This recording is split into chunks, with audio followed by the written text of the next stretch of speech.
Y'all know what time it is. Hello there everybody, Sublime92 aka Nightmare, and welcome back to Rose Guns Day Season 3. Now then, it looks like the plan is starting to become a little bit underway. They've managed to get themselves into the restaurant, and this countdown to the time where the operation shall fully, truly begin. It's a bit nerve-wracking. Also, Rose is going to be joining in and watching, so that's going to be, oh boy. And we also got a glimpse about how observant Wong really is, showing that he's not to be messed with. So it's going to be very interesting to see if they can pull this off or not. And admittedly, I'm a little worried, but, well, let's begin, shall we? 6:31 p.m. At the front entrance to the Millennium, Madame Rose's car, driven by Wayne, arrived. Wong had invited Richard and Cyrus too, but Madame Rose had answered that she alone would be present. In fact, she'd only come with one person, Wayne, her driver/guard. While he certainly was an excellent guard, when compared to Wong's castle, it was no different than coming unarmed. When he heard about this, Wong felt respect for her. He swore to himself that he'd give this courageous Japanese woman a splendid welcome, regardless of what her answer was. And Wong had received some information. Information that Madame Rose was beginning to make preparations with the higher-ups in the occupying forces regarding the handover of the special offers windows. To be honest, he'd been truly surprised that Madame Rose had made such a courageous decision. After all, he had expected not her, but Richard to make this decision after her death. However, it may not be bad if the heroine died from disease while expressing her friendship towards the GDS. If he could quickly deify Madame Rose after her death, then the Japanese, with their weakness for naniwabushi, tales of loyalty and humanity, would probably respect her final wishes. Naniwabushi? That could be used to draw a decent picture. In that case, he must appreciate her final decision and watch over her in a lovely way during her last moments. He had to make this evening a fitting one for her final night. Such a pleasure to see you, Madame Rose. Welcome to my millennium tonight. I thank you for your invitation, Mr. Wong. I hope this turns out to be a special night. Of course, it will be special. I would be delighted if you could appreciate it to the fullest. Good evening, Madame Rose. Welcome to the Millennium. Good evening, Meiju-san. We'll be in your care. So come in, madam, this way. I promise that this limited time you've graced us with would shine more beautifully than diamonds. Now that's a lady of the evening for you, thought Wong amazedly. Even though she must know how important this night would be, not only was she not tense, but she was able to smile so cheerfully. An impressive woman. Apparently the title Madam wasn't just for show. Incredible that you would actually come in with just the two of you. Is that not just a bit too incautious? We needed 7 people for Caleb, but 2's enough for you. You are as amusing as always, I see. It's gonna be very interesting. 6:33 p.m. Madame Rose enters the Millennium. She was welcomed by Wong's favorite gorgeous collection of clocks. Each clock was splendidly... if only I could English! Each clock was splendidly ornamented, but very unique with no 2 clocks of the same design. And yet all the clocks showed the exact same time. One couldn't help but feel the strangeness of time and the variety of beauty. You see, when I was young, I treasured time even more than I do now. Time certainly is precious. For women, too. The fact that the time they remain beautiful is limited never leaves their mind. Ah, true. Youth is limited. There is only a set amount of time during which you can make your dreams come true, and that time is decreasing this very moment. It is fair to call this an obsession. That's why I was extremely short-tempered when I was young. When something didn't go my way, I didn't hesitate at all. I tried to resolve it by going the shortest distance in the shortest time. Even my honored brother, a man of character, has a whole stock of short-tempered stories from his younger days. Almost like Wayne-san. Oh, shut up, Chinese person. It's not always the case that traveling the shortest distance leads to resolution in the shortest amount of time. Yes, that is exactly right. After many years, I've finally come to understand that. That is why we stand where we stand today. We stand here today because I freely poured my precious time into the resolution of our problem. I believe I poured in everything I have to make sure this night would come. So there's no more. Of course. I understand, Mr. Wong. Primavera and the GDS. Our countries may be different, but our desire to protect our countrymen is the same. We ought not to fight. We must put an end to this feud right away. You're a woman whose wisdom far exceeds my expectations. I believe I must be ashamed for not realizing that sooner. We're both residents of the criminal underworld. We follow our own moral codes, and I believe doing so is the justice we both believe in. Yes, you have it exactly right, Madam Rose. We shouldn't fight. There should be mutual non-interference based on friendship and respect for each other. That would be best. Bastard, you freaking tried to have her killed. Friendship and respect and yes. That's right. After all, respect is something you feel only after understanding how scary the other party can be. Honored brother, could this all wait until after we've had our drinks? Oh, you're right. Come, Madam Rose, come on in. You know, there's a... no. I don't know why, but for some reason I always had like a sick suspicion that he might actually try to double poison her just in case, but I don't know. He's still under the assumption that she's been poisoned already, so... The main hall was filled with beautiful singing and musical instruments. However, it would be hard to call these talents refined to perfection. It certainly was splendid, but because of their youth you could sense some parts that could still use polishing. However, to the executives who were thoroughly acquainted with first-class music and had nearly had their fill with it, this youthfulness was refreshing. Each time a song ended, the guests awarded it with an applause that was soft but warm and fully felt. Madame Rose was guided into the main hall during one such round of applause. The madam and the others are here. This is for that major meeting that could end in war if it goes bad. So if we screw up, it may even start a feud between Primavera and the GDS. We won't screw up. We're perfect. We'll definitely succeed. Beautifully so. Then we'll perfectly complete all of our performances and leave this restaurant showered in applause. Yeah. We can do it. We can do it. Don't get cold feet, Oliver. You can do this, man. Wonder if Aniki Wayne knows about our plan. He probably does. That's why this is a great chance to show Wayne-san what we can do. Wayne-san, watch and see what we can do. Oh? Do you know the Wandering Cat's Wayne-san? No, I don't. I was just admiring the singing. Of course, this was a farce. Wayne, Meiju, and Demon Rose knew who they were, and about the plan. Only Wong didn't know. He seemed to be happy to have invited Rose into his castle again. Scrupulously prepared plans sometimes turn their targets into the main characters of a comedy. But Rose and the others had arrived a little early. There were still 10 minutes before the clocks would point to 7 o'clock.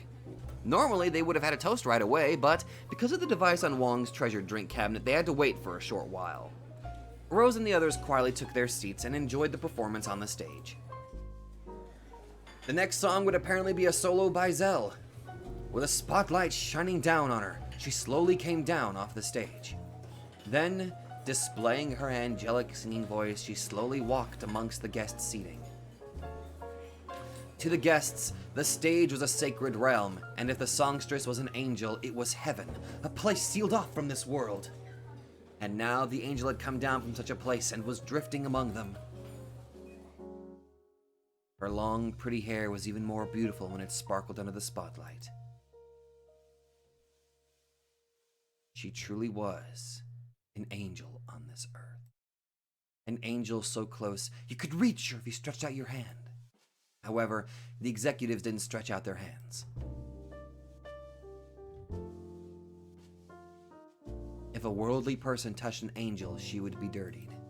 Even though they were close enough to touch, they couldn't. As they were wrapped in a fragility that was like a personification of snow, Zell looked more and more divine to them, heightening their drunkenness to a peak.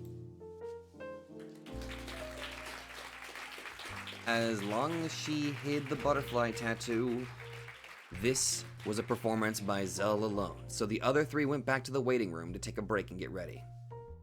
If the four of them spent all their time on stage, their endurance would wear out. So they were leaving people out now and then, so they could take breaks in turn. This wasn't at all odd for performances on a stage such as this one.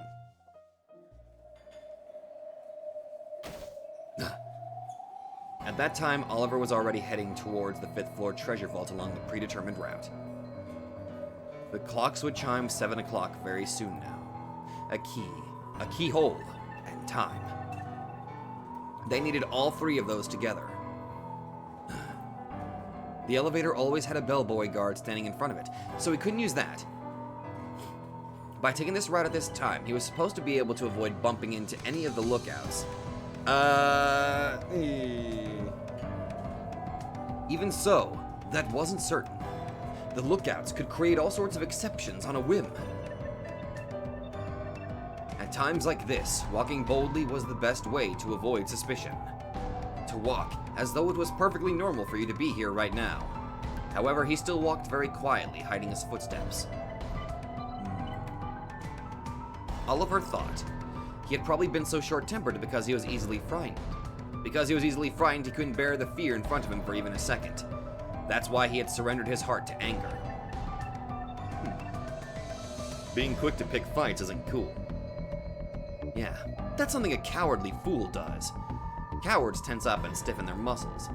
In other words, they can't draw out their full potential. There's no medicine to cure idiocy, but cowardice is different. The medicine is confidence. There was a lookout in a place where there wasn't supposed to be one. He wasn't supposed to be here. He should have been behind that pillar further back. He'd probably been lured forward unconsciously by Zell's singing. His gaze appeared fixed on the stage below. Oliver didn't want to get into a fight in a place like this. He had more than enough confidence in a one-hit knockout. Even so, the odds of that working weren't 100%. This wasn't the place to test his luck. In that case, he'd have to quietly pass behind the man's back. At a glance, the man seemed fixated on Zell below him. However, that didn't mean his heart had been fully absorbed. If he noticed the faintest thing out of place, his sharpness as a guard would return in an instant. Something out of place. Yes, footsteps. If he felt footsteps that seemed scared or suspicious, he'd notice something off and turn around immediately. However, if they were truly casual, normal-sounding footsteps, it was possible that he'd unconsciously decided they belonged to an ally and ignore them. If Oliver thought about it, weren't stray alley cats an extreme example of this? When people pass by without taking notice of those cats, they remain calm without showing the slightest interest. However, if anyone notices the cat and changes how they walk in the slightest, well, the cat will notice it once and run away.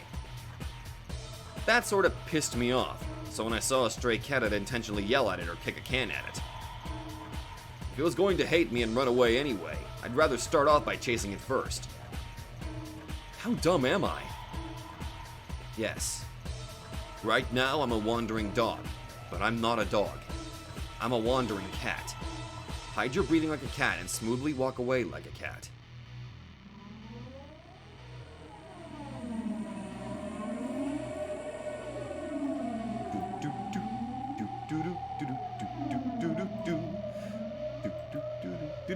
The man muttered something, but he was clearly talking to himself. He was probably just impressed with Zell's singing. Zell's beautiful voice rang out. It was without a doubt the best she'd ever sung until now. Because of that, the man was rooted in place. His back was even more unguarded than usual.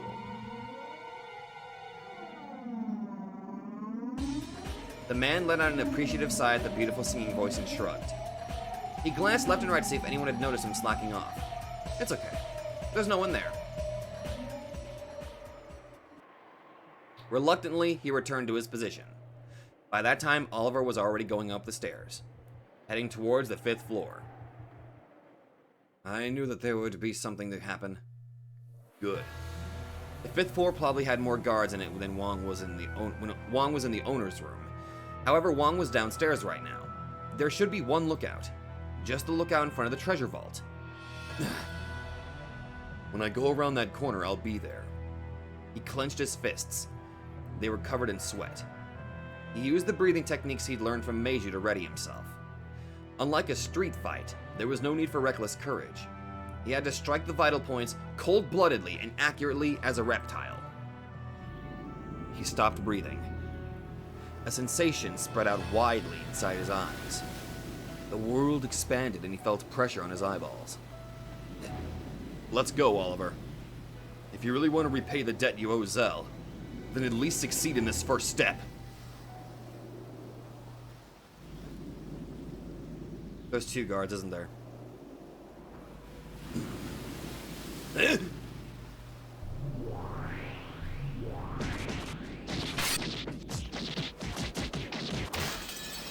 Night, night. His flexibly extended leg beautifully honed in on the man's head.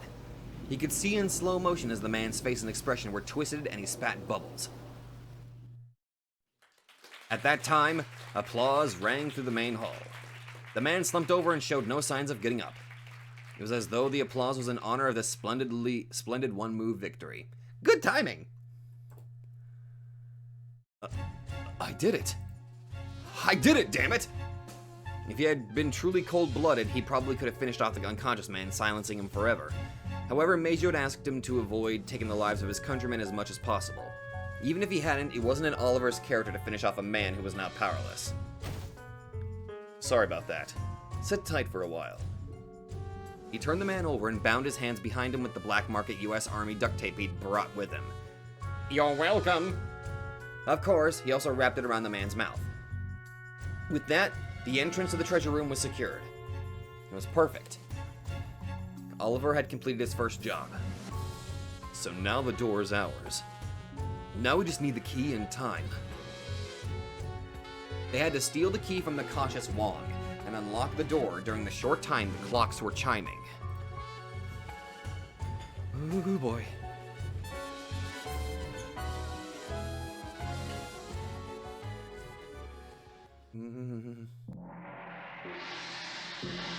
At that moment, a noisy, complicated metallic chorus rang out throughout the restaurant. It was the chime for 7 o'clock. It was only possible to open this door during that chiming. However, he still didn't have the key. It was still in Wong's pocket. Before the chiming stopped, they had to get the key and put it into the keyhole of the door Oliver had secured. It was absolutely impossible. There was no way they could accomplish it. However, that impossibility was about to become possible. The key was in Wong's pocket. His hand went inside and was pulling the key out this very moment. Why? So that he could let Rose choose a drink from his prized treasure box drink cabinet with a special device in it. That key was pushed into the keyhole. Then slowly it was open. Come, Madame Rose! What shall we try today? There really are so many kinds, it's hard to choose. With the key still in the keyhole, the doors were opened wide. Zell walked among the seats, communicating with the guests. They knew she was a Japanese songstress, but they were surprised and impressed by her fluent Chinese. Zell's and Wong's eyes met for an instant. Wong's eyes were unconsciously fixed on this girl, who had a charm that could have been unthinkable for the girl he had greeted in the owner's room. Since ancient times, songs were thought to possess a strange power. Surely that magical power also dwelled within the songstresses who sang those songs. Because she had reached that level, she was able to draw the gaze of all the people in this restaurant. That mysterious attraction took hold of even Wong's eyes and didn't let go. Rose picked up a bottle and was inspecting it. Rose's body formed a barrier, and the key left in the keyhole of the still open door was in a blind spot. In that instant, Charles had missed that Wong's concentration had been stolen by Zell. The complex and mysterious metallic chorus of chimes continued. At this moment, everyone's minds were distracted. This was the perfect moment. Let's go, Nina. Are you ready? When he turned around, Charles jumped. From her position in the shadows of the pillar, Nina shook her head as though saying, "Not yet." What was it? He figured it out at once. A fickle waiter had been overwhelmed by Zell's charm and was standing still in front of the pillar. He was too close to Nina. She couldn't do her job like this. That was the only place where they couldn't afford for people to be. Charles and Nina were already hiding their presence and melting into the shadows. If they showed themselves to move the bellboy out of the way, they would draw someone's eyes. The perfect chance would be wasted. Should they wait for the waiter to leave? They couldn't! The chorus of chiming clocks would last for a minute at most. Once the chiming stopped, they wouldn't have any more chances. They would never get another chance where Wong removed the key from his pocket, carelessly left it in the keyhole, and let a guest into that position. Looking down from the 5th floor, Oliver picked up on the tension as well. Damn it! What's wrong with that waiter? Go away! Go on, go away, blockhead. No matter how much she yelled inside her head, it wouldn't reach him. The waiter just stood in that most inconvenient spot holding a tray. Zell, what should we do? Zell had also noticed. No one could do anything about the waiter standing still in an unexpected fatal position. Why not just pretend like, waiter, could you? I need you for a moment. I don't know, try that or something? If he had at least been a guest, Zell could have interacted with him somehow, maybe by calling out. Oh. However, this was a waiter. It would be unnatural for the songstress to call out to a person who wasn't a guest. They were short-handed. They were missing one more move. Time. Their precious time and opportunities were running out. At that moment, a jarring metallic sound rang out. It was the sound of a knife and fork falling to the floor. Wayne's elbow had bumped them and knocked them off. It wouldn't do to make a guest pick them up. The waiter noticed immediately and dashed forward. Wayne with the save! With that, the obstacle disappeared. Oh, are you not good at using a knife and fork, Wayne-san? Shut up! Then why don't you eat with chopsticks like normal Chinese people?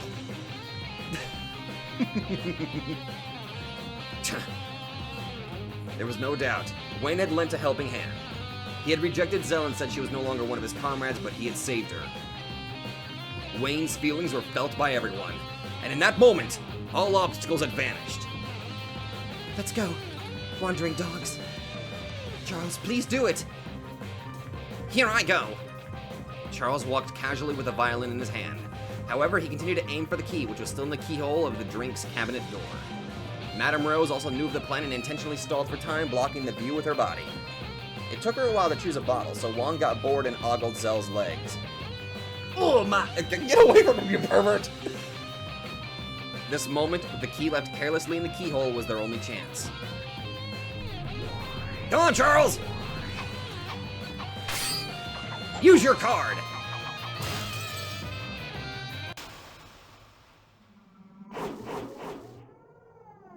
One hand was blocked by the violin. The other hand was holding the bow. With a truly casual and subtle movement, Charles smoothly pulled the key from the keyhole. Then, without turning around, he threw it behind him. It flew accurately towards the shadow of the pillar where Nina was waiting. Nina, it's all you. Leave it to me. Let's do it. Nina took the key and put it in her slingshot. Then she aimed it up into the dimly lit open area above her.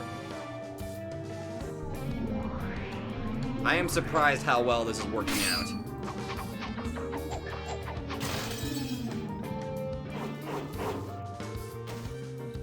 The gold key flew like a shooting star up through the dark night and into the hands of Oliver, who was leaning out of the overhanging corridor on the 5th floor. The chorus of clocks was still continuing, however, it would end soon. The clocks with shorter chimes are finishing one after another. Oliver, we're counting on you. Perfect. Leave the rest to me. Oliver dashed up to the door of the treasure vault. The chimes were ending. He had no time.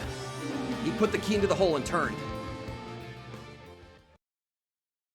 He clearly felt the door unlocking. There was no doubt. Immediately after, he heard a round of applause for the chorus of clocks coming from the main hall. He did it. He made it in time. He opened the door and jammed his jacket into the gap. The door had an auto lock. If he did this, there was nothing to worry about. Right now, before attempting a rescue, he had to return the key to its original position.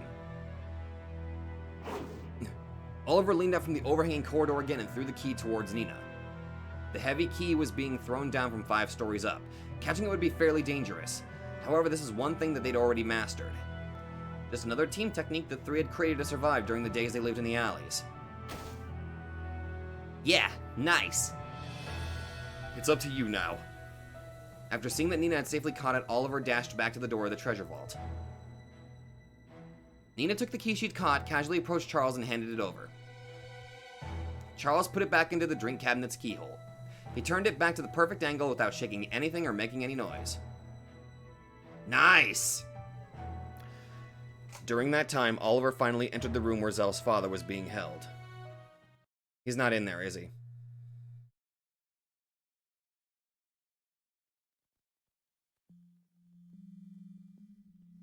Though it was called a treasure vault, it was practically speaking a jail cell. Except, given that it had originally been a treasure vault, it was a bit more comfortable than your average jail cell. A man who was apparently Zell's father was sitting at a study desk reading a book. He appeared to be confused, having noticed that Oliver didn't seem to be a member of the GDS. Who on earth are you? Are you Zell's... No, Saijo Hotaru's father? Yes, that's why I'm being held here. Let's confirm that you're really him. What's your wife's name? Yukino. Oliver asked several questions that only family could know, which he'd talked with Zell about earlier. Ah, to prevent the possibility of a fake being put in place, so that way we have the legitimate father of Zell here. Not bad. Not bad at all. The father gave correct answers to all of them. There was no doubt. This was Saijo Yukishi himself. Who in the world are you? My name's Oliver. I'm one of your daughter's comrades. As Oliver answered, he dragged the bound guard inside. The door had an auto lock. If he stowed the guard in here, then even if the man woke up, he probably wouldn't be able to do anything for a while. When the father saw this, he understood right away. Can you escape from here? What about Hotaru? Where's my daughter? She's close. This was her final chance to save you. Hotaru, and though I told you to abandon me and run, are you still unable to stop clinging to your parents? Though they'd managed to escape from the treasure vault, this was the enemy's den. There was no guarantee they'd be safe. How could they escape from this building? Even if they could, they were right in the middle of City 22, a massive Chinatown. Zell's father didn't know what sort of strategy had taken them this far, but it seemed far too reckless to him. Follow me. I'll guide you to a place you can escape from. But at that moment, he heard an angelic voice. Your daughter is singing. That song will distract the enemies and give us a chance to save you. And that's not all. The planning and preparing for this plan was all carried out by your daughter alone. Until he'd been told, he hadn't known it was his daughter's voice. That voice sounded like an adult who had tasted the bitter and the sweet of this world. He wanted his daughter to abandon him and live free on her own. Any parent with children would think the same thing. His daughter had refused. Because she was still clinging to her parents? No. This was a decision Zell had made from the bottom of her soul. She would bet her life and rescue her father. Not as a girl clinging to parents, but as a single human being. Now how's this gonna get screwed up? Hotaru. Right now his beloved daughter was bathed in the spotlight and singing in the middle of enemy territory. That courage, those guts, that mature singing voice were no longer those of a child. Ah! The singing of a young child is splendid! Ah, you can cultivate technique with age, but you can't cultivate youth! That's right. I think the young should be the main characters in all ages. Ah, yes, yes. Have you decided on a drink to toast with? It took a while to choose among all these options, but That was pretty fun in itself. Then let's use this drink for our toast. Oh, a good selection. Quite refined. I'd expect no less from a leader of ladies of the evening. You know a lot about drinks. Wong handed the bottle to the waiter and closed the door to the drink cabinet. The gold key was still stuck into the keyhole on the door, as though it had been there the whole time. Wong took it, wrapped it carefully in a silk cloth, and put it back in his pocket. Even Wong couldn't have noticed that the key had opened one more door without his knowing it. First, we'll just get you outside. What about the rest of you? We were invited here as guests, so it'll get troublesome if we don't leave as guests. Is there anything I can help with? As a man, I can't bear to escape before someone as young as you. What I'd appreciate most is for you to escape first without talking. I see. Zell's father couldn't say anything more. At any rate, Oliver had to let the father escape from here. Once that was accomplished, this plan would be more than half a success. They went down to the 3rd floor. The door to the tool room was normally locked, but Xiaolan had come by earlier and unlocked it. When they went inside, they saw Xiaolan by the window, whose curtain was fluttering in the wind. She had climbed up here from the outside, broken the window, and unlocked it from the inside for them. Hello. Sorry to keep you waiting, Xiaolan. Take care of Zell's father. You know I'm only doing this for Zell's sake. Yes, I understand that I know that you're... Trust me, I am aware that you are a tsundere as fuck. I'm going to fucking stab you and shank you if you dare say that again. Xiaolan nodded, tied the rope she'd brought with her to the window frame, and let it hang down outside. We have friends below. They'll keep you hidden. I'm grateful. I'll never forget what you've done for me. No, don't worry about it. We're comrades and family. I met you for the first time today, but if you're Zell's father, then it's like we're related. If it'll make Zell smile, we'll bet our lives as often as it takes. That's what makes us the Wandering Dogs. Please, take care of my daughter. Of course! Oh, for God's sake, could you please hurry up? Yeah, what she said. The father leaned out the window and went down the rope. Below, Meiju's subordinates were supposed to be waiting so that they could hide him in a safe place. He went swiftly down the rope and landed in a back alley. Meiju's subordinates immediately dashed forward, put a large coat over him, and guided him to a car. After watching them go, Xiaolan cut the hanging rope with a knife and disposed of it. Excellent. I'll let you handle the rest. I'm going back. Xiaolan nodded. Oliver had to hurry back to the stage. After all, they would be doing a performance that required a piano soon.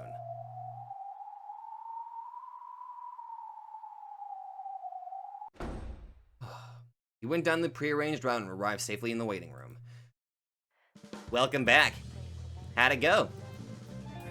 Oliver grinned and gave her a thumbs up.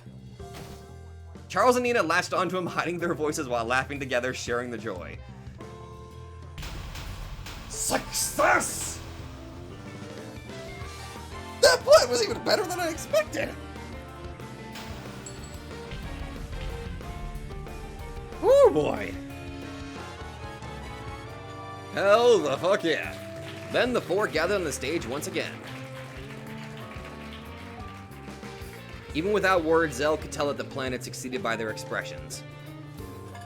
Thank you, Oliver. Your father got a chance to hear you sing, Zell. Huh? Now that she thought about it, all her short meetings with her father before now had been sad things, chances to console each other for painful memories. She had never let him hear her sing. She thought that singing would just bring more tears. However, by singing together with all the wandering dogs, she thought of it as fun for the first time. She felt as though those fun feelings and emotions had been communicated. At least a little.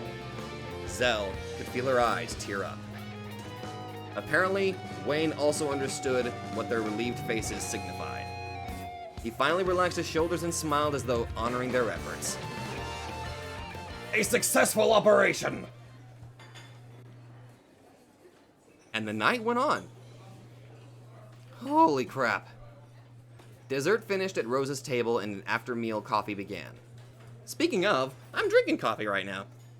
Standard creamer, with just a little bit of sugar and some milk. Conversations had died down, and a comfortable silence was approaching. At Wong's signal, a waiter brought a folder forward. Folders of blackened leather like that were usually used to hold sales slips. Wong took it, opened it up, and held a piece of paper that was inside of it out to Rose. Shall we get down to business? Yes, let's. Oh boy. I've been waiting so long, I feel like I'm gonna yawn. It is almost bedtime for kids, isn't it? I will rip you in half. What did you say? This is a summary of our position in writing. If you sign it, then the friendship between the GDS and Primavera will become eternal. And if I don't? Then you will lose our protection. What do you mean, protection? We could kill you, but we let you go. See how affectionate that is. It would be possible to avoid such sluggish methods and to resolve this with total war. We could steal everything away from you. But we don't. Why do you think that is? Because war is futile for both sides, even if you do take everything away from us. Then the victor would also be impoverished. That is why Wong does not want to start a war, even though he could win. Exactly!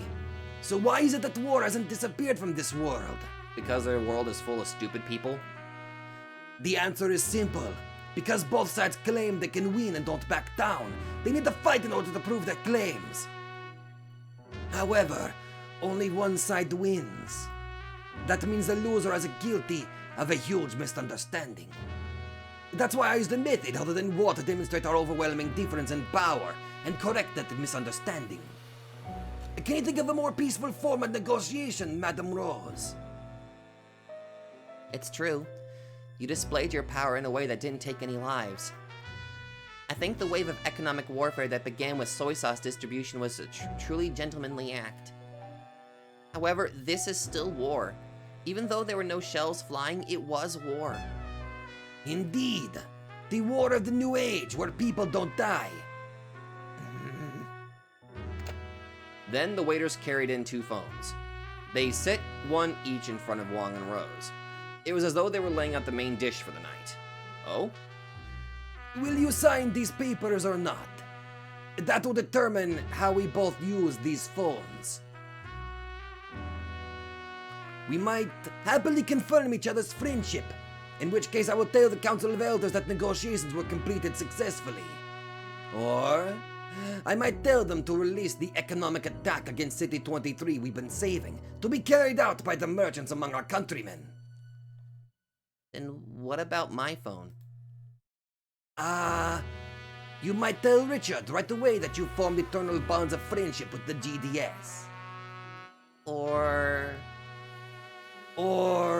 you might tell him that the sale will continue forever, allowing your Japanese countrymen to buy things for incredibly cheap prices going forward. They were props to force Rose to make a decision on the spot. Would she sign or not? Would she surrender to the GDS or not? It was a threat, since whenever she showed what her decision was, the corresponding actions would be taken immediately. The waiter handed Rose an expensive fountain pen, the handover of the special offers windows, and the dissolution of the Japanese labor union. It was a humiliating document, which simply required that she accept the GDS's demands. That was what she was being asked to sign. Quietly, Rose read the document again. Wong's position was written in both Japanese and Chinese. There was no trace of her hesitating over whether or not to sign it. She seemed to be carefully inspecting the vital document to make absolutely sure there were no unexpected mistakes. I understand that signing this will be humiliating to you. I hope you don't mind if I bring out the camera to record it. There may be people in Primavera who don't accept it. If you're looking for a good way to convince them, then I have a proposal. a proposal? I'll tell you, if you sign it. If you sign it, then we'll be friends. I noticed Meishu's expression there. He's not too happy about this. He probably knows exactly what Wong's going to do, and he's probably not happy about it at all. If we're friends, then we won't be able to embarrass each other. It'll be my responsibility to work hard and see to it that your honor is protected.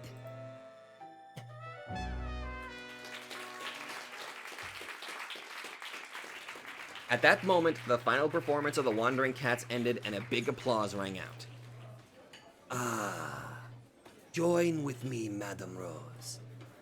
With me and with little May. Oh, and the Twain-kun too, of course. If we join hands, it won't be impossible to obtain the eastern half of Tokyo, and eventually all of it. Please, be forward-thinking. Oh, pardon me for a moment. Uh-oh. What is he going to do? What is he going to do? Wong rose from his seat. Then, he went up onto the stage that was receiving a warm applause and congratulated the band on their superb performance. Uh-oh. That was wonderful! All of you! Thank you! Thank you! I can't fucking understand a word of what they're saying. We did it. I never imagined it'd go this smoothly. We're gonna get paid a lot for tonight, aren't we? Let's buy a mountain of Nikuman and have a party tonight. Still, your singing is not only skillful, but truly youthful and beautiful as well. I'm happy to hear that, Mr. Wong, even if it's flattery. Flattery! Not at all! I never praise anything I don't want. I'm glad to hear it. Thank you so much for inviting us here today. You're probably going to be in high demand for a while, but don't you ever feel uncertain about what will happen later? I'm not sure. Wong held her shoulder in a familiar manner. Zell got it at once. He was inviting her to become his mistress. If you join with me, I can make you the best singer in Tokyo. You leave that little girl alone! That's not all. I could even show you an executive world that no Japanese person could reach, no matter how hard they worked. As long as you're okay with it, I could even show you that dream starting tonight. Bad touch, I need an adult. Wong's fingers pushed through her long hair, tickling her neck, and he drew closer as though about to touch her ear with his lips. He feels the tattoo, doesn't he? At that moment, his fingers suddenly stopped. That's... Oh my god, I fucking knew it! No! Why didn't they hide it? That's quite not tattoo you have there. There was a fierce gap between Zell's neat appearance and that disturbing butterfly tattoo. Apparently, even Wong was taken aback. Sorry to bother you. No, The two of them smiled awkwardly. Wong gave an awkward apology, removed his hand from Zell, and slowly walked away. When Wong tried to leave the stage, he must have been absent-minded since he stumbled and almost fell over. In that instant, Zell leapt forward and grabbed Wong's arm.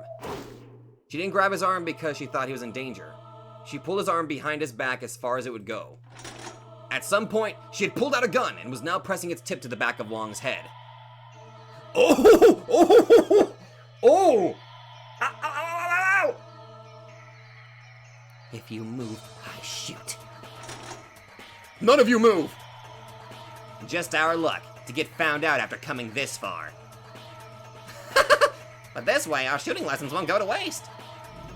The instant her tattoo was seen, Zell realized that her identity had been discovered.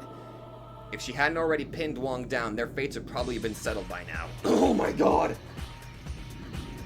Wong had noticed. He had noticed that Zell was Hotarubi, and once he'd taken a few more steps away, he was planning to give an order to have them captured. Zell's animal instincts had been spot on just in time, and she'd made the first move.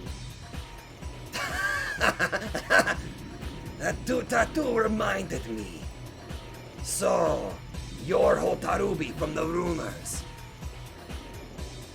Several women let out short, shrill screams, but the restaurant remained quiet. In front of the stage, Zell was holding Wong down and pointing a gun at him. And surrounding them, pointing guns in all directions, were the wandering dogs. The guards throughout the restaurant silently pulled out their guns in a manner fitting for an executive restaurant that wouldn't cause a ruckus and pointed the barrels at them from all sides. I heard that you used your frailty and beauty to draw in your targets like a moth drawn to a light. But this is incredible. So, even I almost became a moth to be invited into a bed of spiderwebs. Aren't you the one who started inviting people to bed? It's a pleasure to meet you, Mr. Wong. I hear you've been taking good care of my father. I see. So you came here to rescue your father. Such a brave girl. It's true that he's being held in a room upstairs, but in fact, you can't unlock that room with just a key. You see, there's this special device. There's no need to worry. We've already finished rescuing him. What? What? When did you? It seems your prized device has grown a bit too famous. That's insane! You shouldn't have had any chance to steal the key from me! And there's the clock's chiming, and the guards! My device should have been perfect! Please be quiet, Mr. Wong. Calm down, calm down, calm down! By the way, shooting me won't change anything. If you shoot me, you'll be riddled with holes in an instant. We've got to get out of the restaurant somehow, while using him as a hostage. Make way! Put down your guns! Don't you care if your boss dies? You can't tell them in Japanese. You've got to say it in Chinese. What are you people standing around for? Wayne was almost unable to stop himself from yelling out loud. Even if they had guns pointed at the enemy's boss, their situation was overwhelmingly bad. Instead of standing around, they needed to fight for every second of time and escape. If the difference of guns on each side grew to be overwhelming, this balance would quickly fall apart. The GDS side understood this as well, so they weren't at all timid about having a hostage taken. They pointed their guns without backing off in the slightest, quietly continuing to apply pressure. These guys aren't scared at all. Crap. My instincts are never wrong at times like this. I don't want to ask, but just what sort of instinct is that? Yeah, I don't want to ask either.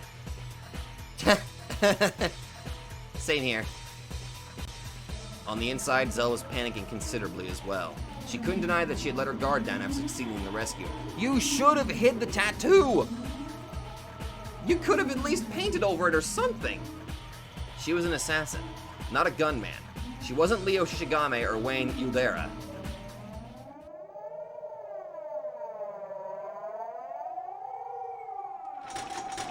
During this time, Wong's subordinates poured in from the entrance and the back door. The guards inside had been kept to a minimum to avoid tarnishing the restaurant's elegance. However, Wong had invited over the head of an enemy organization after all. A sufficient number of troops had been waiting outside the restaurant. They had enough people to counter Primavera's fighting force if it poured into here. Those people had heard about this emergency had poured in one after another. The guests were all guided outside, and soon the main hall was clambering with members of the GDS. Just the ones standing in the main hall, in a circle around the stage, numbered in the dozens. Dozens more grim-faced men could be seen lining the overhanging corridors along the open area, pointing machine guns downwards. Countless gun barrels.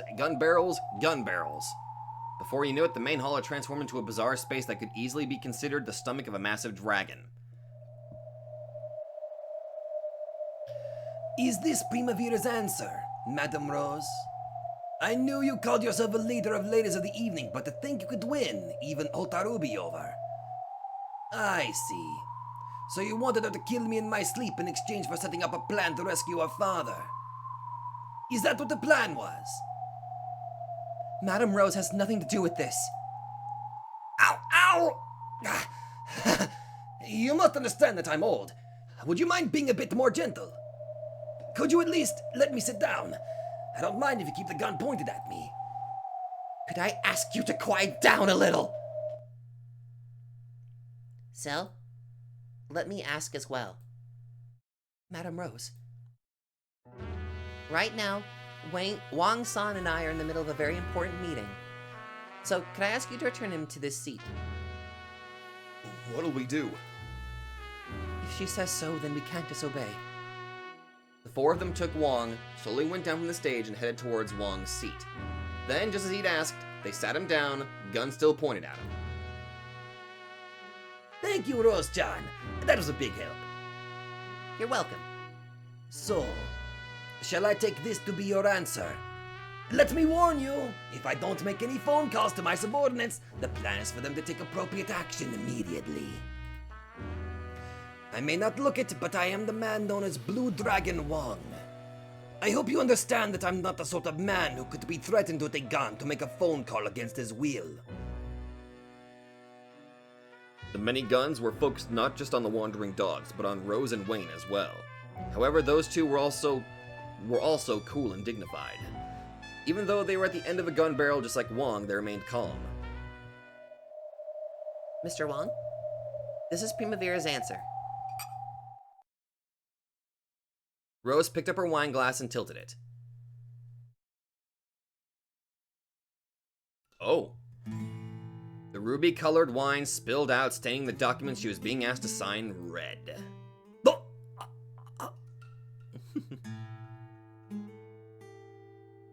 Wong was stunned for a while, then grinned daringly. Meiju let out a chuckle as though unable to hold it any longer.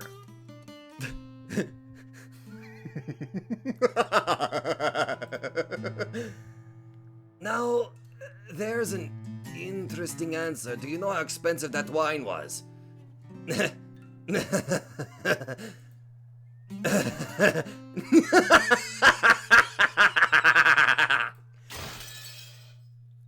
So then, let the war begin! Wong suddenly sat up, grabbed the receiver, and dialed in a number. It's me. It seems Primavera would prefer the old-fashioned style of war. Gather all troops at the Millennium. All of them. All of them! When he set the receiver down, the clocks all began chiming 9 p.m. Perfect! What a perfect time for the clocks to chime! We'll finish this exactly 1 hour from now. Interesting. The next time the clocks chime, you really will sign these documents. No, I guarantee, you'll be in a situation where you'll be forced to sign. 9 p.m. Wan Young-han gave the order for all his troops to gather at the Millennium. If this feud could be likened to a game of chess or shogi, then it was beginning with an incredibly odd layout. After all, the two kings, who were usually protected in the deepest parts of their formations, were glaring right at each other head-on, right from the start. If this had been a feud against the tyrant Caleb, a gunfight would probably have broken out in this place all at once. However, Wong was different. He was a merchant, and he would prefer not to dirty his hands. No, his castle with blood.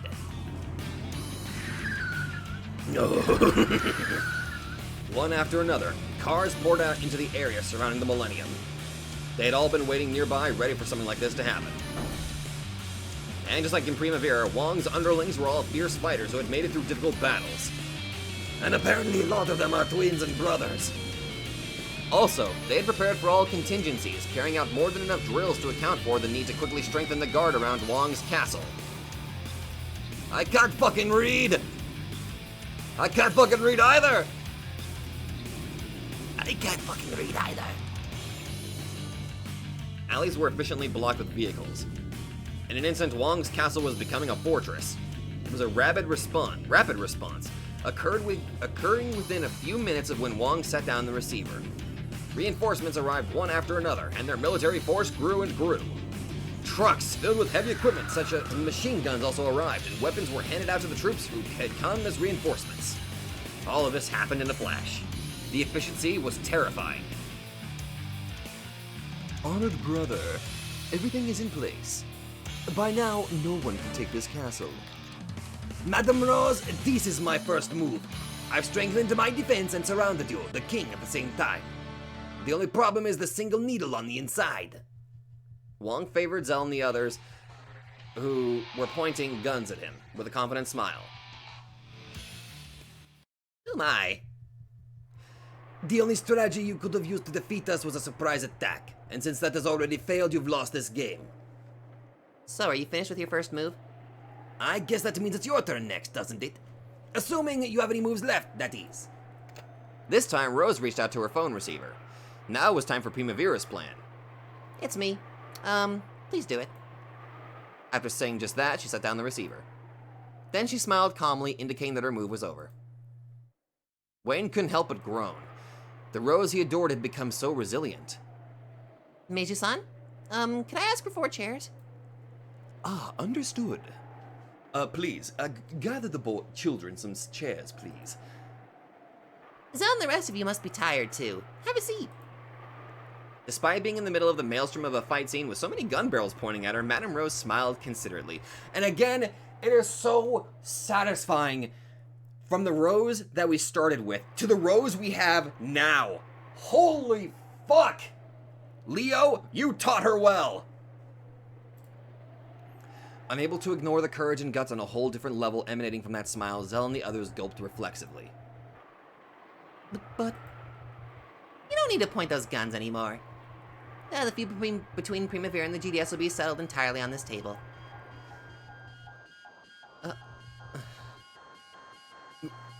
What do we do, Zell?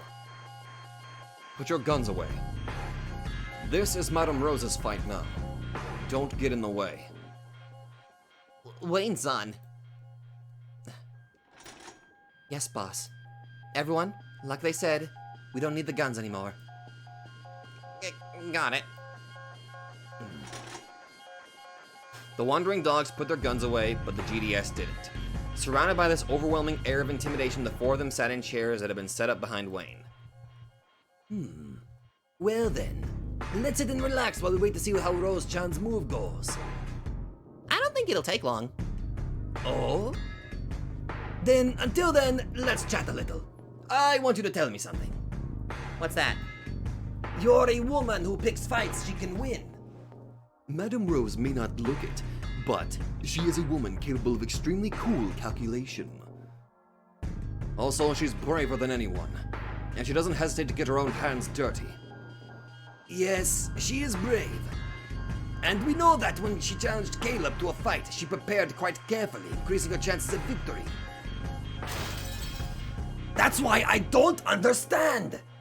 No matter how you calculate it, you couldn't find a formula that ends with you being able to beat us in a war! Wong was already building up an expansive simulation. Expansive. If he were Primavera, cornered in a situation like this, how could he turn the situation around? He's trying to flip the chessboard around. Turning around an insurmountable economic gap with violence isn't a bad move. Starting a feud has plenty of potential as an option. However, the situation was far too different from what it had been during the feud with the Caleb family.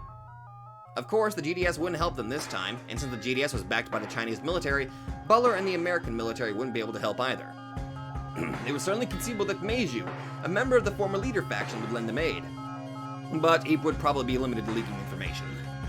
It shouldn't be possible even for Meiju to order his underlings to shoot their countrymen. Well, of course not. So at the very worst, it would only mean that information about Wong's troops had been leaked by the former leader faction. Military force, training, arms. No matter how you work the numbers, Primavera had no chance of winning with a frontal assault. And yet Primavera was launching into a war. I don't get it. I hear that the Japanese sometimes look at recent wars and say this. Even though we knew we would lose, it was a war that had to be fought. Don't tell me that you wanted to take one final shot even though you lose, like some traditional Japanese banzai charge. Put simply, it's all as you say. We can't expect to win in a fight against the GDS. However, we can make things bitter. Bitter? Do you know why spring vegetables are bitter? I hate bitter vegetables. Shut up, idiot! She's speaking! My father told me long ago. When a long winter ends, plants all begin to bud at once. However, when hungry animals awaken from their long hibernation, then they try to eat them all up. So spring vegetables, which bud in the spring, make themselves bitter to avoid getting eaten as much as possible. No, that's right. Oh, that's why. A conflict between Primavera and the GDS wouldn't even be a fight. When faced with the starving dragon that represents you all, we're no more than buds of vegetables that are budding right now. So, even though you will be eaten just the same, do not want anyone calling you delicious.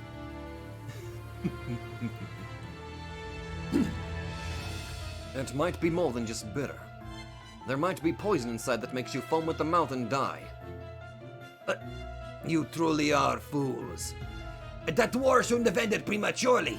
We shouldn't have ended it until we burned all of Japan to the ground. At that time, the phone in front of Wong rang. However, Wong and Rose continued to silently glare at each other, apparently uninterested in the still ringing phone. Eventually, looking irritated, he signaled at Meiju with his eyes to pick up the phone. Hello? Oh, is that so? What is it?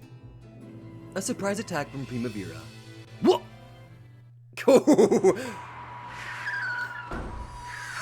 Sup, bitches? 9:17 p.m. Members of Primavera poured into a street of storehouses in City 23 Small Rock, Chinatown. If this many of them had come openly to Chinatown, the GDS should have been aware of it. However, they weren't able to notice it, which meant that all these people had probably been hiding here since the middle of the day. They hid in truck beds and the like, waiting for the signal to start the surprise attack. No, what the fuck is going on? I have no idea. Get out now. All you need is to translate that into bullets before you'll understand. Yes! Don't shoot the ones running away. Let's complete our job quickly. Yes, boss. Okay, knock the door down. Hey, get the trucks in here. There's no time. The men flowed into the storehouse. Inside was a massive pile of goods that Wong had been planning to release. Okay, everyone, work quickly. We don't know when those scary GDS boys will show up. Come on, carry these out. Spread it all around. One after another, kerosene cans were unloaded from the trucks they'd brought near. The men took those and spread the kerosene over the mountain of goods one after another. The area was rapidly filled with a dangerous stench. Primavera is an establishment for nighttime parties, so we'd better show them one hell of a night. Here's a Primavera-style greeting. Hello! At the same time, flames rose along several storehouse streets on City 23. They'd investigate all the storehouses where Wong stored his goods. And this didn't just include City 23, but City 22 as well.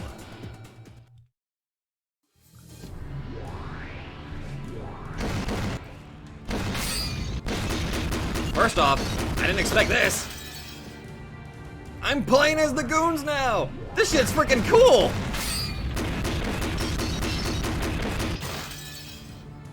Now I'm in control!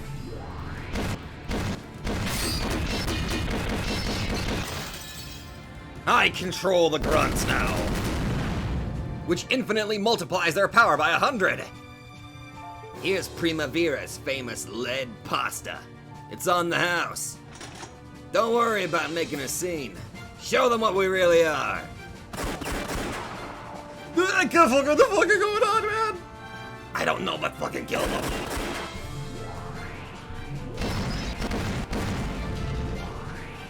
This is all out badass. Holy fuck.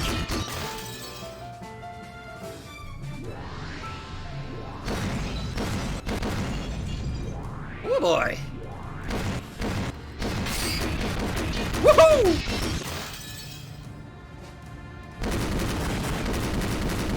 Shit! What are you standing around for? Get us back up quickly!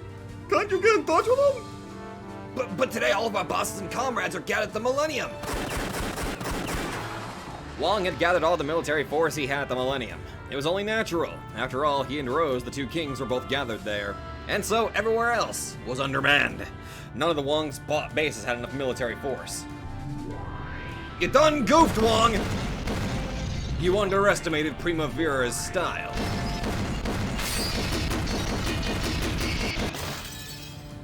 Two guns on that dude.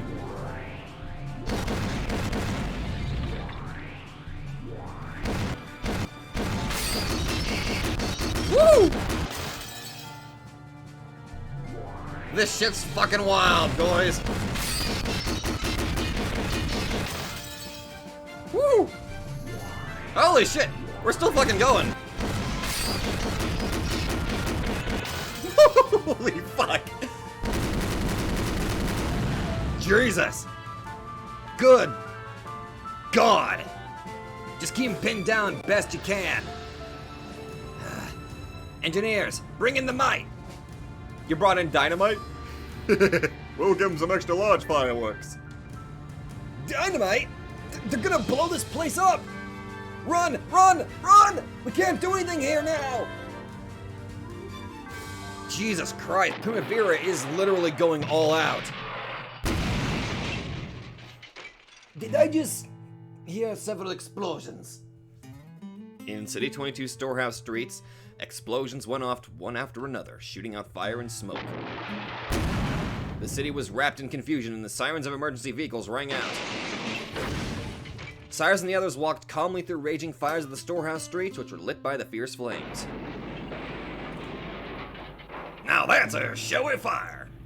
Still, all that miso and soy sauce can't get it over that roasted smell. The many Japanese ingredients in the storehouse were burning. The smell of burning miso and soy sauce unconsciously made their faces relax. It's done, boss. This'll make a great signal fire for him. So, Pearl Harbor all over again, huh? Pretty awesome to break stuff like crazy without thinking of the consequences. We've heard word from James' side. He says everything there succeeded. Ah, good work. I never thought James would screw up. Let's pull out. We might go head to head with the GDS, but the Chinese military's bad news. Oh, this isn't a daytime war. It's a war in the underworld. Look, The men got into cars one after another. They carefully planned simultaneous strikes that burned all of Wong's storehouses in under 15 minutes. Cyrus was about to get into a car, but then he looked up, as though reluctant to go. Crimson flames scorched the night sky. It was a scene that brought nothing to mind but war. Madam Rose and Richard are taking one hell of a gamble. Still, can't say I dislike the picture you're drawing. Damn. The leader of the enemy force appears to be none other than the Grand Boss Cyrus Saimura himself. Incredible. The Grand Boss came out personally. Take that. That's what you get for your cheating soy sauce. The city must be in such a state, filled with the smell of burnt soy sauce. I'll bet it smells great. I'm getting hungry. I didn't expect you to set it aflame. I'm impressed. This attack is all we've got. It's humbling that a fire attack is all we can manage.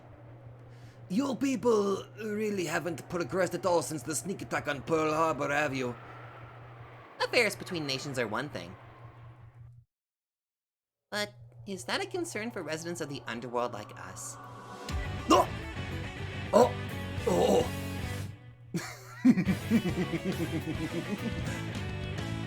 Don't take us lightly, GDS. Who do you think this is? This is Primavera's Madame Rose, the one who raided the Caleb family and personally took the top spot in City 23. If you want to have a go, be prepared to lose your own lives.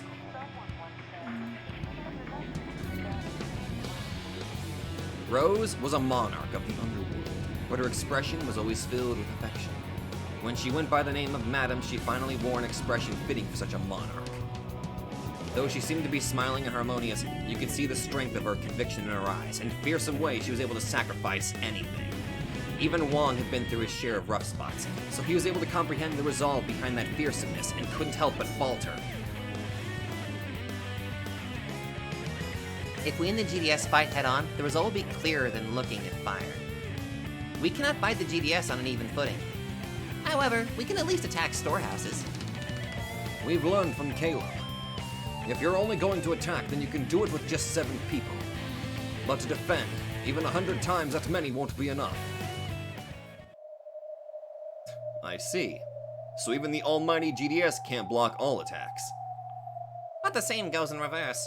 Primavera can't prevent the GDS's counterattack. The GDS won't just sit around and watch. They'll definitely take revenge, and quickly.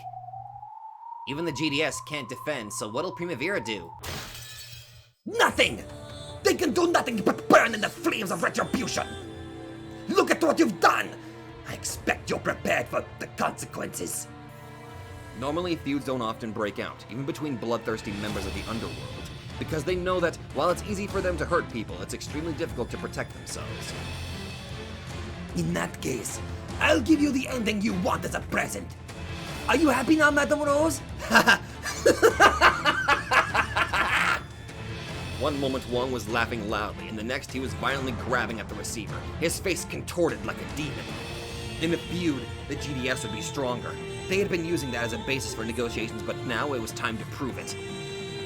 It's me, Won Young Han. Sorry, but I need your help right now. It's nothing too difficult. I just need you to teach the poor, foolish Japanese a lesson. Wong made one phone call after another. He seemed to be speaking with an incredibly moderate tone, but every now and then his short temper peeked through. However, Wong was a very high-ranking member of the GDS, and he was also a representative of the Council faction. With just a few phone calls, he could mobilize enough of a force to overwhelm Primavera. At the end, he made a phone call to explain the situation to the Council of Elders, which he served. No matter how much force he mobilized, he mustn't declare war without consulting the Elders. There is no need to worry. Tell everyone that there will be no problems if they leave it to their Wong and Han. We have nothing to lose if Primavera is destroyed. On the contrary, if there is any trouble, it will come from having to explain the disturbance to the occupying forces. Yes, leave it to me. Convincing them it is what I'm best at. Yes, right. Thank you very much, Elder. In that case, I will declare war on them. What did he say? It sounds like he's got permission to start a war from his superior. He's saying he'll burn City 23 to the ground. If he does that, won't the American military in City 23 and the Chinese military in City 22 get involved? This is World War III starting. Uh-oh.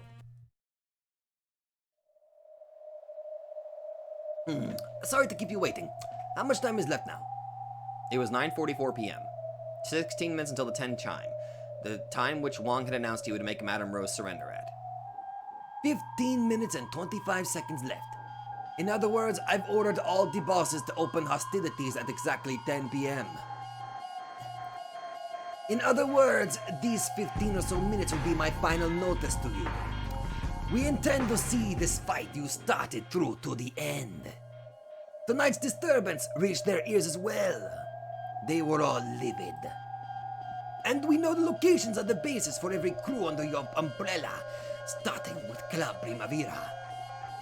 Of course, we also know the gloomy bars where the wild dogs and that Mr. Wayne over there hang out. I've ordered them to burn those all to the ground or blow them up. Many ordinary townspeople will be caught up in the process, but all of that will be your responsibility. And in the same way, the disturbances in City 22 tonight will be your responsibility. And I thought you were a person doomed to pick fights you couldn't win. You've disappointed me. I think it's best to always be simple. I've never changed that outlook. It is true that Rose-san is a simple person. A fearsomely pure person who will rush madly forward for no reason other than to make the future better for her countrymen. Then why are you taking hostile action against me? Our military force is many times yours, as is our economic scale. You have everything to gain by pleasing me and nothing to lose. The Japanese city folk would be guaranteed a more enriched lifestyle thanks to my extra cheap goods, and you've rejected that because of your own personal ideology. The enriched lifestyles of the people have been sacrificed for your own xenophobia-based claims. You say this will form a better future for your Japanese countrymen? That's a lie! You're nothing more than a dictator sacrificing the lifestyles of our countrymen for our own ideology. I think I have a little bit too much fun getting into character. If I joined with you, it is indeed possible that the people's lifestyles would be enriched. However, you use the distribution that supports their lifestyles as a weapon to get your way. Normally, distribution and business transactions aren't based on money alone. There needs to be a relationship of mutual trust as well. You used that as a weapon. From that point onwards, the trust, the heart of the distribution you offered, died. The enriched life you proposed would be a dead enrichment, without trust. A fake enrichment like painting a dead tree green. An enriched lifestyle is based on relationships of mutual trust. The enriched lifestyles you proposed, which ignored this fact, were nothing more than threats, acts of intimidation.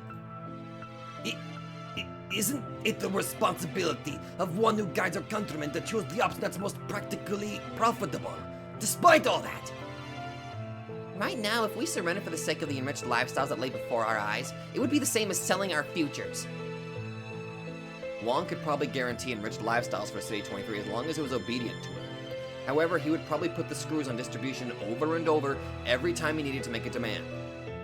They would have to accept these unreasonable demands constantly in exchange for their enriched lifestyles. However, as long as they contented themselves with that fact, this enrichment would be guaranteed.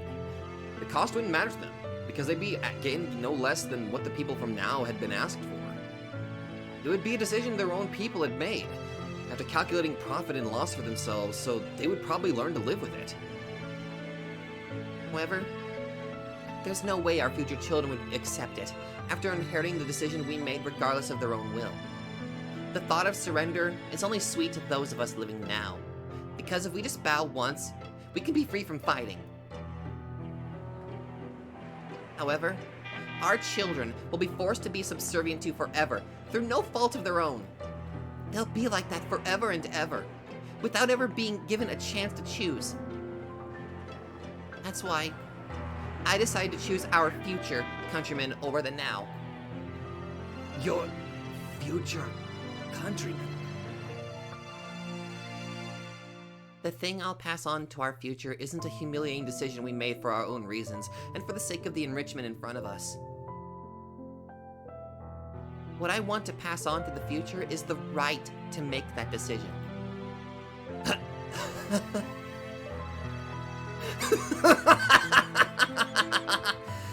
I don't have a clue what you're talking about!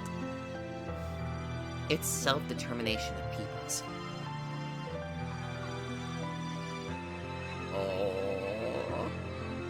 It's the right to decide their own fate, their lives and lifestyles for themselves. It won't just affect our lifestyles now, but those of all our children in the future. Think of how precious that right is, and how terrifying it would be to lose it.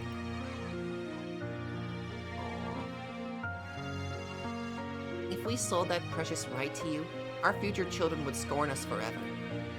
It's a right we must protect, even if it means sacrificing enriched lifestyles for those of us living now.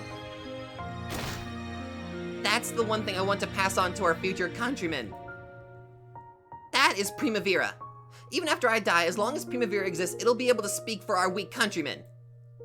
I'm sure the future Primavera will pave the way to something suitable for the new era. Most likely, almost everyone present was incapable of understanding how precious this right of self-determination of peoples was. However, Zell alone understood. And she felt a heroic resolve that brought tears to her eyes. A resolve to protect that right, no matter how much she had to dirty her own hands. We won't surrender. We won't sell away the future of our children for the peace and enrichment placed in front of us. For these children, for Zell, for Oliver, for Charles, for Nina. They will decide their future. Did you think I would let a decision made in the musty age of 1948 sell away the future of our children in the year 2000 and onwards?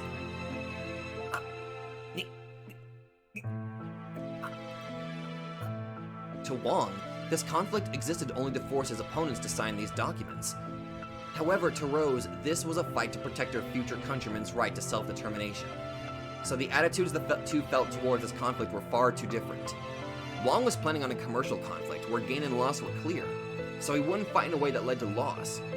However, Rose was different. She was prepared to abandon everything in the now for the sake of the future. And so the common sense of her way of fighting overturned every part of Wong's sense.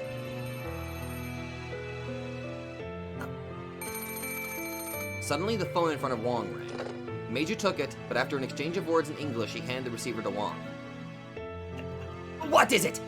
Who's it from? Is it Butler? It's Don Castiglione himself, from the Castiglione family. Don Castiglione? Why is he calling me? The Castiglione family, a ferocious Italian-American group that controlled City 7, which was once Sumida City. This was a Japan-based branch of a huge family on the American mainland, and the main group was an orthodox mafia, which remained faithful to its long history and secret oaths even into modern times. Huh? Hey, it's been far too long, Mr. Rowan. I hear you started playing quite an interesting game, have you not? Will it be Noir or Rouge? No matter how it goes down, I imagine you'll be the one on top. Still, I find no pleasure in betting on a sure thing. Don Castiglione, I don't understand you. So, the Castiglione family decided to place its bet on Madame Rose. What? Ridiculous! Why? That's a stupid question, mister. I'm Italian. Do you really need me to explain why I'd bet on earnest, beautiful girl instead of a fat, corrupt merchant? Impossible.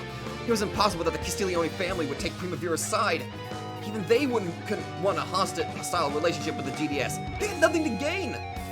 Why would they look at a feud they should obviously handle with a wait-and-see attitude, and instead choose to support Primavera's side? Man the phone over. He wants to talk to you too. He? Taking the phone. It's a pleasure to meet you, Mr. Wong. I'm Silvio Orlando, consigliere to the Orlando brothers family. Now it's the consigliere of the Orlando brothers? Holy fuck! City 21, which was once Adachi City, bordered City 22 to the northwest, and Persona 4 brings its rear to mind. The force controlling it was the Orlando brothers family. It was the craziest new force on the west coast of America, which had been built up in a single generation by the Orlando brothers. It had no history at all, but it reveled in its position as the most brutal and ruthless, and was made up of the best fighters who had survived the fierce European theater. I'll apologize for our rudeness. I must report that the Orlando brothers have decided to welcome Miss Rose Hayabara as a new friend. If anything were to happen to Miss Hayabara in person, we Orlando brothers are prepared to stand by her, even in the depths of hell. Why Rose and not me? How can she guarantee you more profit than me? How? Wong gripped the receiver and glared into Rose's eyes. However, Rose just calmly and boldly glared back. His advanced information had told him that Primavera was making preparations to sell the special offers windows. He had been sure that they were planning to surrender to the GDS and hand them over. But It couldn't be. It couldn't be that this woman. Don't tell me. You sold the special offers windows? Some of the special offers windows, and harbor rights related to smuggling, as well as several other underworld privileges that were possible to sell. We also disbanded the Japanese labor union and secured the income source provided by the special offers windows, just like everyone else. No, you with that czar.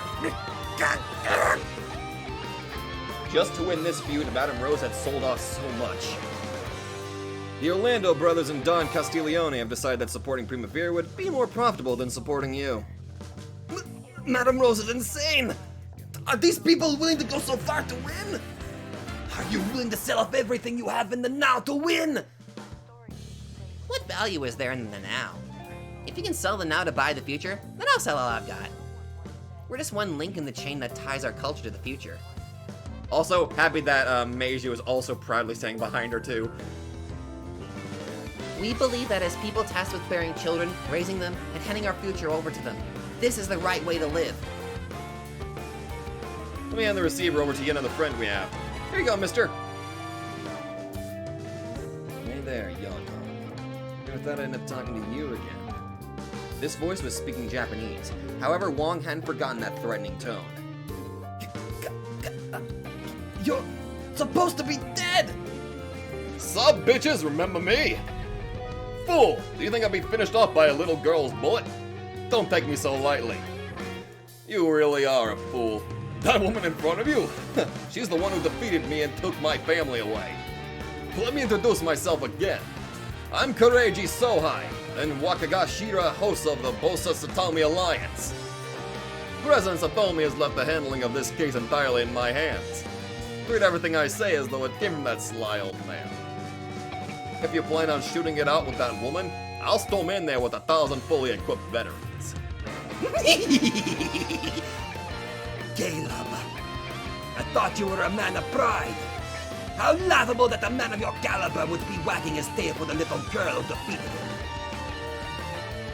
Don't mock me. We soldiers, no, it's the same for soldiers in your Chinese military and the American military. We can die because it's for the sake of our children's futures. That's why we can sell off the now, our own lives. Don't take us lightly, you merchant bastard. Why don't you go cower in a corner and try to calculate how much cash my life is worth? This is infinitely better than I expected.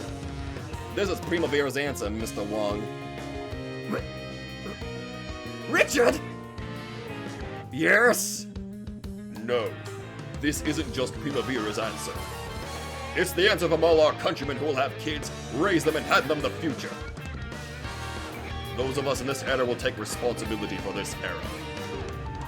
But we won't let you ruin the future for our kids. Or Eugene. And the others!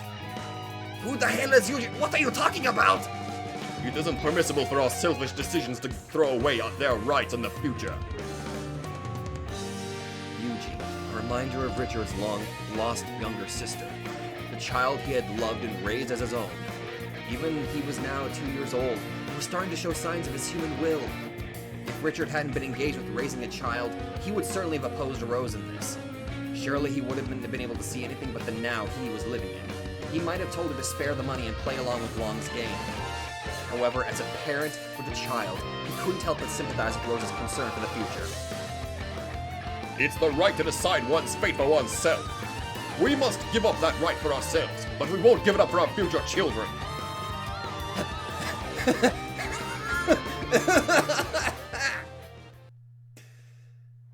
During that time, Meiji made another phone call to check the situation. Hello there, how's everything going, by the way? Oh my. As a result, he learned that all the forces in the surrounding cities had formed an alliance with Primavera. For no reason other than to fight the GDS, and in such a short time. For that reason alone, Primavera had spent an incredible amount. Of course, what they got in return was extremely large. They abandoned the wage increases for their countrymen laborers and sold off various privileges throughout the city. And most importantly, they had refused the enriched lifestyles that Wong was trying to offer them. Their countrymen living in the now would probably criticize Madame Rose's decision. They'd probably be remembered as fools who chose pointless chaos and neglected the lifestyles of the city folk. However, their people still had the right to self-determination in the form of Primavera. They had shown their unshakable will, their willingness to exact retribution on anyone who infringed on the rights of their countrymen, even if it meant abandoning all they had.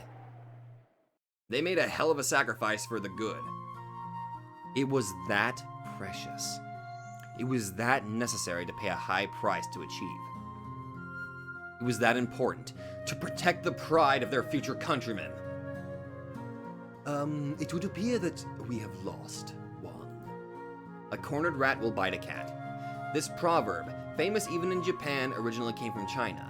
It's a famous phrase that appeared in the Discourses on Salt and Iron, written in the BC era. Discourses, sorry. The subject of this quotation, Chen Shang, was the ringleader of the first farmers' rebellion in recorded history. Farmers were conscripted and dispatched to protect the country's borders, but thanks to bad weather, their chances of making it there by the appointed time grew hopeless. By the law of the day, if they didn't arrive by the appointed time, no matter the reason, they would all be beheaded. If they were going to be executed anyway, why not choose to leave a name for themselves and die by their own will? The people agree with Chen Shang's speech, and in 209 BC, the Wugong uprising broke out. The Wugong, I think that's how it's pronounced. It was the first rebellion of farmers ever recorded in human history. Part of this verse was passed on to Japan and became the proverb about a trapped rat biting a cat. When the weak are cornered, they will sometimes strike back in a manner that would be unthinkable by the laws of common sense. That's fair enough. If you're cornered, there's a chance that your fight or flight response kicks in. No matter how weak a foe is, it's dangerous to corner them too completely. That was the original teaching of the phrase. It was an unwritten rule known by all residents of the underworld. People with nothing to lose are at their most dangerous when they abandon their own lives. That's why residents of the underworld try to make peace with each other as much as possible, under the guise of decency and moral codes. It was something that Wong, a merchant, didn't know. He had mistakenly thought that, like in chess or shogi, if you completely corner your opponent with the most practical moves, you will certainly win.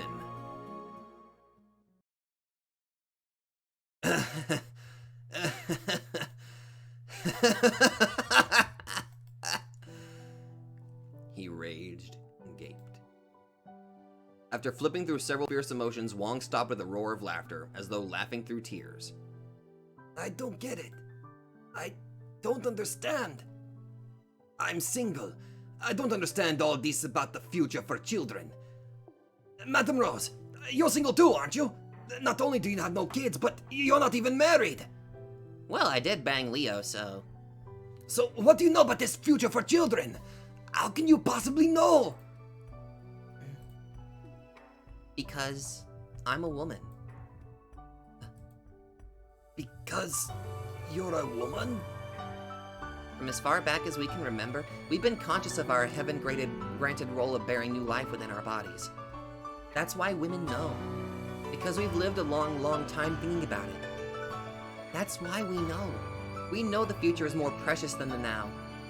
And when we experience love and start planning to give birth to children, we think about it more and more.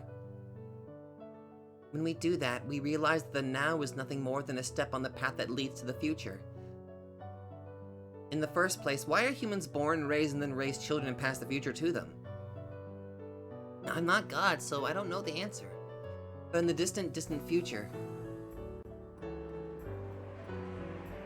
until our future's children make a very, very important decision, it's our mission to pass on what we have. That's what I thought. Until that day, we must pass it on to our future. We have to protect a future where our children can do what they want freely. The one thing we must never do is anything in the past that is the now, which would restrict our children's future.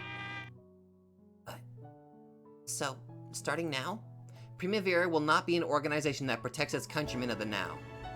We'll become an organization that protects the future of our countrymen.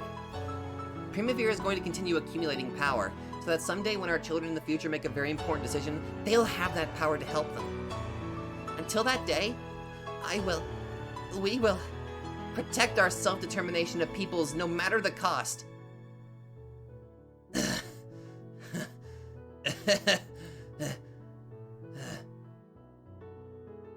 With a face that looked tired of laughing, Wong leaned far back and looked up at the vast open area above. He had done as he will with a vast sum of money. He had used it to make several large-scale deals. He had even been proud of his ability to take one of the world's natural laws and do what he pleased with it. This man leaned back, dumbfounded by the blow he had received from the scope of Rose's range of vision, and laughed, unable to do anything else. Honored brother, another phone call. Of course. It's the Council of Elders, right? They want to know I'm going to get the situation under control, don't they? He didn't need to pick up the phone. By now, the Council of Elders would be in a frenzy as if someone had stirred up the hornet's nest. 3 families in neighboring cities had announced their hostility at the same time. Even the GDS couldn't defend against all of them. This happened because you cornered Primavera too far, so figure out a way to take responsibility. I'm sure it's something like that. The old people say they know nothing, saw nothing. They push all the blame on the young and play dumb. There is nothing but the now inside them. There isn't even a fragment of the future.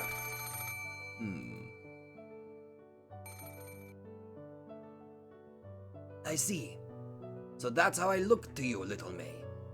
Like that, you'd see nothing attractive about my life. After all, I have nothing but the now. There was no future inside of me whatsoever. Honored brother, if only you had realized that a little sooner. It should have been possible to have a future where we walk together to guide our countrymen. It makes me glad to hear you say that.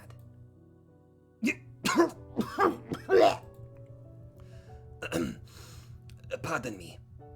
Forget the phone. There's no point in going out of our way to talk. Dealing with those old people who see no future and might kick the bucket at any time just seems so pointless now. Honored brother, even so, I ask that you answer the phone.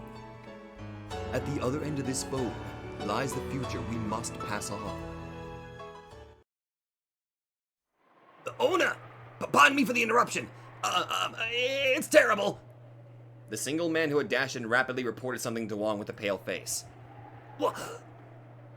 Wong looked shocked for an instant, but then returned to his calm face. Meiju appeared to have figured out what had happened without asking. Oh. We're gonna have to leave that to the next week because I've kind of gone a little bit further than I usually do, but I'm sorry. It was one of those months where I could not stop. I had to keep going, and I might have gotten a little too into character, so if I overloaded the mic, I do apologize on that. I try to keep myself a good distance. Like, I tend to back up from the mic if I start going way too into character, so that way I don't avoid overloading, and if I did, I do apologize for that. I was having a bit too much fun to the point where I started tearing up my own throat because I was having too much fun going, like, full Wong mode, you know what I mean? Also, to be fair, it felt really good to see Caleb and Miguel again. I missed those lovable bastards. It seems we're not done yet. So, I'm wondering if, from the way it's looking, it might be that we finally got through to Wong somehow. So I'm kind of wondering what's going to happen now. But anyway, we'll find that out next week. So if you all like this, be sure to let me know. Thank you all so much for watching, and I will see all of you guys in the next video. Holy fuck. God, I love this novel.